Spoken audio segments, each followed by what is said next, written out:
Pertama-tama kita buka dulu konsol AWS, kemudian kita login ke konsol AWS-nya.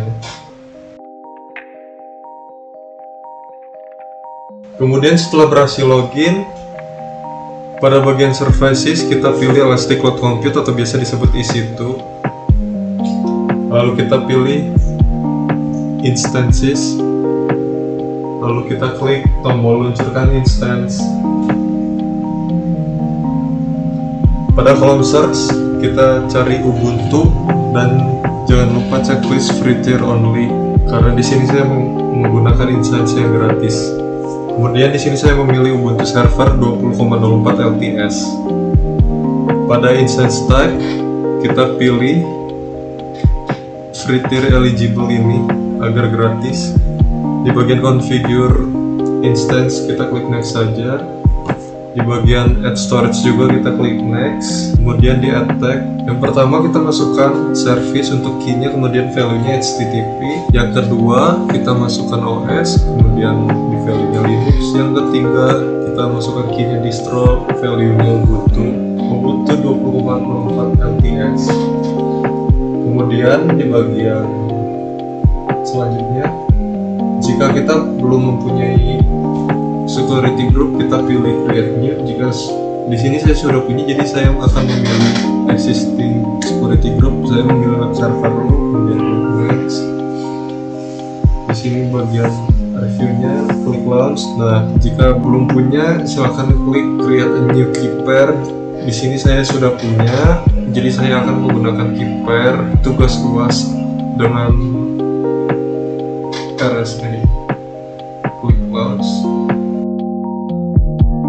view instance untuk melihat instance-nya, dan jika sudah terbuat di status instance-nya akan bertuliskan tertunda. Kita tunggu sampai menjalankan dan di pemeriksaan statusnya 2 dari 2. Di sini saya akan mengganti nama instance-nya agar bisa saya bedakan dengan instance yang sudah saya buat sebelumnya. Kita tunggu hingga instance-nya selesai diperiksa. Untuk mengakses server Ubuntu-nya, saya menggunakan PuTTY. Untuk mengaksesnya di bagian SSH, lalu di out, saya akan masukkan SSH-nya yang ini.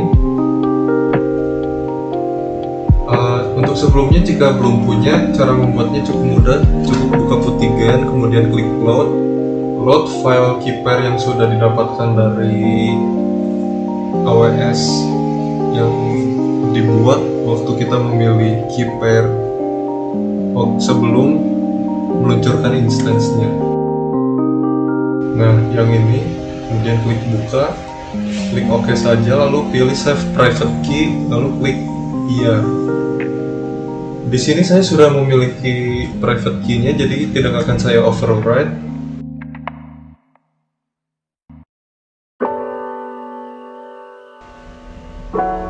Oke, di sini pemeriksaan statusnya sudah 2 dari 2. Kemudian kita akan menggunakan alamat IP versi 4 public. Di sini saya akan mengkopikan IP address-nya, lalu saya save dengan nama tugas UAS. Klik accept. Saya akan login sebagai Ubuntu. Dan ya, berhasil.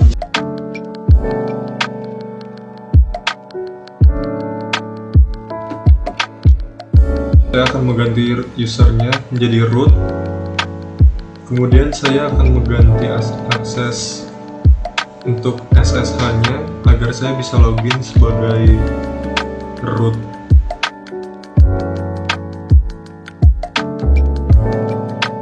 Saya akan connect ulang ke dalam servernya menggunakan dua PuTTY sekaligus. Yang satu login sebagai root, yang satu login sebagai Ubuntu menggunakan server yang sama dan juga dengan alamat IP address yang sama. Yang sebelah kiri saya login dengan menggunakan user root, yang sebelah kanan saya menggunakan user Ubuntu. Di sini saya bisa login ke server yang sama dengan user yang berbeda. sebelah kiri saya mengakses folder etc. Di sebelah kanan saya mencoba-coba untuk mengotak-atik, dan saya tidak klik keluarkan servernya, tidak dikeluarkan dari server.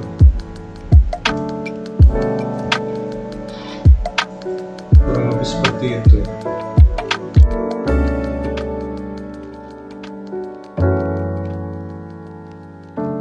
Di sini saya akan membuat web server dengan menggunakan Ubuntu.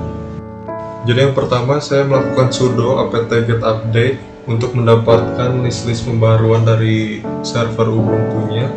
Jika sudah, saya akan melakukan sudo apt-get upgrade untuk melakukan pembaruannya ke dalam servernya.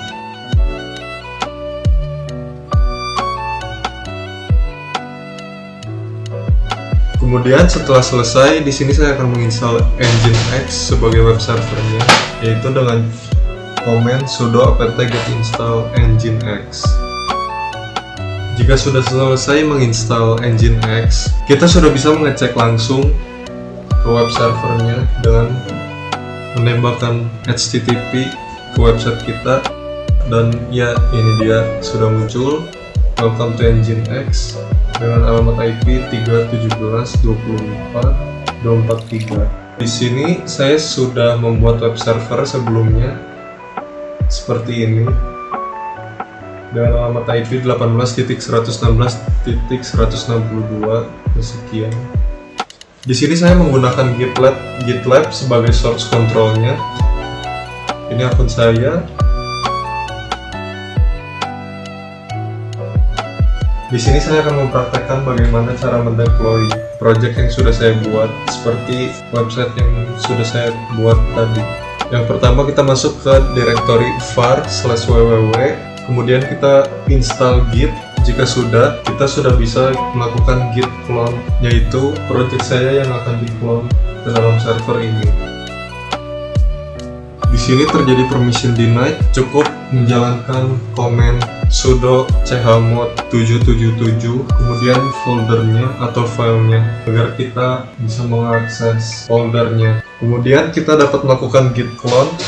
Setelah itu, di sini terdapat tugas UAS sebagai directory dari project saya. Kemudian kita change directory ke dalam etc nginx sites available. Kemudian kita nano defaultnya, yaitu text editor. Kita ubah rootnya menjadi var www/tugas UAS, sama seperti root folder yang saya clone barusan. Di sini permission denied, jadi saya akan melakukan sudo chmod kembali agar bisa di override. Oke, di sini sudah bisa di save. Kemudian setelah di save, kita lakukan restart Nginx dengan menggunakan command sudo service Nginx restart. Dan di sini saya reload halamannya, dan ya, sudah berhasil di deploy. Untuk load messaging, di sini saya menggunakan Firebase. Pertama-tama kita buat dulu projectnya. Saya beri nama tugas UAS upload record.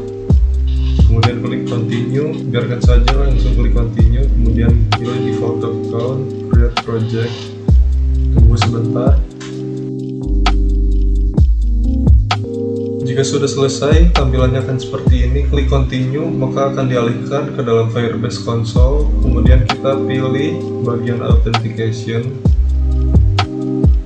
Lalu kita pilih get started, tunggu loading. Kemudian pilih Google. Karena di sini saya mau menggunakan Google untuk login ke aplikasi chatnya. Kemudian klik save, tunggu sebentar. Jika sudah, kita pilih add domain, kemudian masukkan IP address-nya, lalu paste, lalu klik tombol add. Jika sudah, kita masuk ke halaman GitLab. Di sini saya sudah membuat aplikasi chattingannya dengan nama project tugas UAS chat.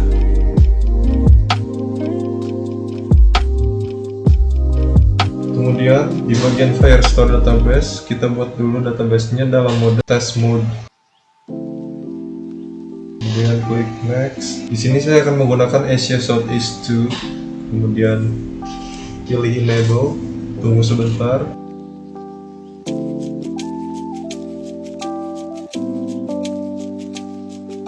Jika sudah, maka tampilannya akan seperti ini. Kemudian kita add dulu ad-nya.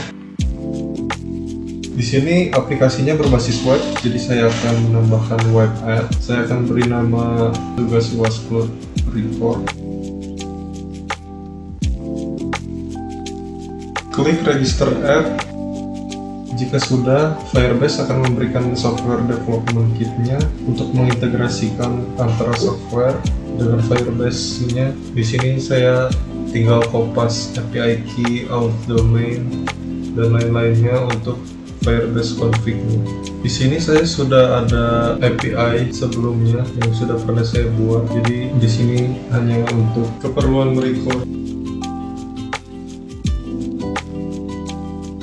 Kemudian jika sudah, kita pilih continue to console, kemudian kita push dulu perubahan dari API key-nya ke GitLab.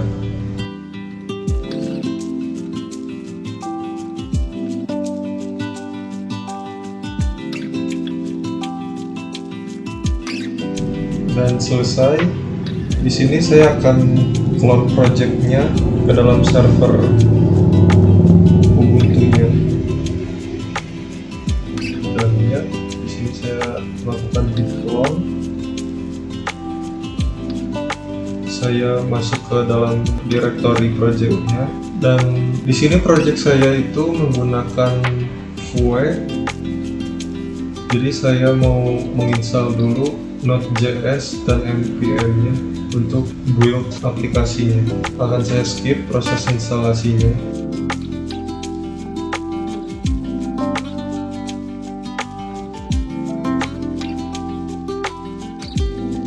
Di sini saya sudah selesai melakukan instalasinya, waktunya melakukan deployment untuk aplikasinya. Akan saya skip loading deployment-nya. Baik, di sini build-nya sudah selesai. Saya akan masuk lagi ke directory etc/nginx/sites available. Kemudian saya akan mengenal default-nya. Di sini saya akan merubah root directory menjadi tugas UAS chat/dis. Kemudian saya akan restart service nginx-nya dengan komen sudo service nginx restart. Dan ya, kita kembali lagi ke IP address yang barusan. Kita restart. Kita reload halamannya. Sudah muncul seperti ini. Ini website yang sudah pernah saya buat, dan ini yang sudah berjalan. Kita juga sudah bisa sign in menggunakan Google yang sudah kita enable tadi. Di sini saya akan mencoba mengirim pesan. Dan di bagian Firestore database sudah masuk ke dalam database. Halo, saya Handi. Saya akan mencoba mengubah saya Handi dengan saya bukan Handi. Dan ya, di chat app-nya juga sudah berubah. Kurang lebih seperti itu. Sekian. Saya akan menjelaskan tutorial cara menginstal operational system di Amazon Web Service. Yang pertama, kita buka akun AWS kita, pilih menu Service di pojok kiri atas, lalu pilih EC2. Kemudian kita pilih Instance, lalu pilih Launch Instance di pojok kanan atas. Pilih OS mana yang akan kita install. Di sini saya menginstal Microsoft Windows Server yang free. Setelah memilih OS mana yang akan diinstal, kita memilih tipe instance. Di sini saya memilih yang direkomendasikan oleh AWS. Kemudian lanjut ke konfigurasi instance. Di sini kita bisa biarkan saja semuanya default. Kemudian ini adalah storage yang disediakan oleh AWS. Kita bisa next saja. Kemudian next step kita tambahkan teks. Di sini saya berikan teks OS Windows. Next step itu konfigurasi security group. Kalau kita sama sekali belum pernah install OS, kita pilih create new. Tapi kalau sudah pernah, kita pilih select exciting. Kita pilih settingan yang default. Step terakhir adalah kita memilih key pair. Jika kita belum punya key pair, kita bisa download key pairnya. Kemudian kalau udah punya, kita bisa pilih key pair yang sudah kita download.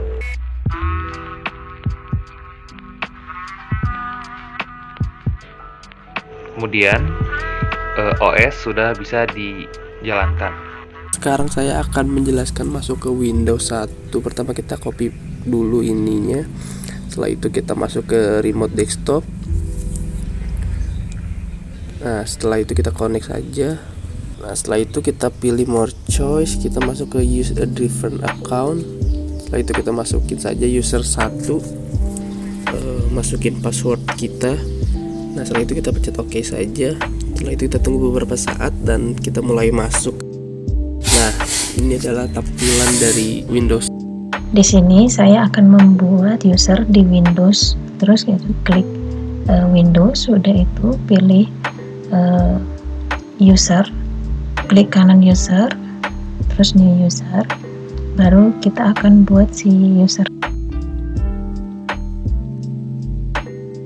yang di bawah si compare password ini. Hilangkan si centangnya. Itu bertujuan untuk ketika kita membuka user secara bersamaan, nanti dia bisa diakses. Selanjutnya kita akan membuat si user itu bisa diakses dengan pakai control P. Terus kita masuk ke sistem and servernya. Kita akan masuk ke bagian akses. Nah, sudah itu select user, baru kita add. Nah, baru advance. Nah, di sini kita akan find out. Nah, baru di sini kita pilih si user yang sudah kita buat tadi agar bisa diakses ketika kita akses bersama. Nah, ini saya sudah input si user 1, baru oke aja semuanya. Kita sudah selesai menginput user. Setelah ini kita akan mencoba mengakses user secara bersamaan. Kita buka instance, kita tunggu dulu running, terus status checknya tuh pass. Udah, kita bisa jalanin. Kita mau coba buka yang Windows 2 menggunakan user 1. Kita tinggal salin linknya aja, yang public IP buat bisa connect ke servernya. Setelah disalin, kita bisa cari remote. Kita tinggal klik aja remote desktop connection. Setelah itu kita copy paste link yang udah disalin tadi, yang public IP, klik connect. Setelah itu kita klik more choice, klik use a different account. Nah, kita tinggal masukin username and password yang udah dibuat sebelumnya. Saya menggunakan user 1. Kita masukin passwordnya. Setelah dimasukin username passwordnya, kita klik OK aja. Kita tunggu sebentar. Nah, kita klik yes. Nah, ini kita udah masuk ke Windows-nya. Nah, ini kita tinggal mau lihat ke settingnya, mau lihat account user satunya. Tinggal klik account aja, nanti bakalan muncul user 1. Nah, ini udah accountnya tuh menggunakan user 1, dan selebihnya sini juga bisa menggunakan membuka kalkulator. Kita tinggal search aja dan ketik kalkulator, nanti bakalan kebuka kalkulatornya. Nah, ini ada, tinggal klik aja. Ini udah kebuka kalkulatornya. Selain itu kita bisa buka notepad juga. sama kayak tadi, di search aja Notepad. Nah ini ada, tinggal diklik lagi dan kebuka. Mungkin itu aja.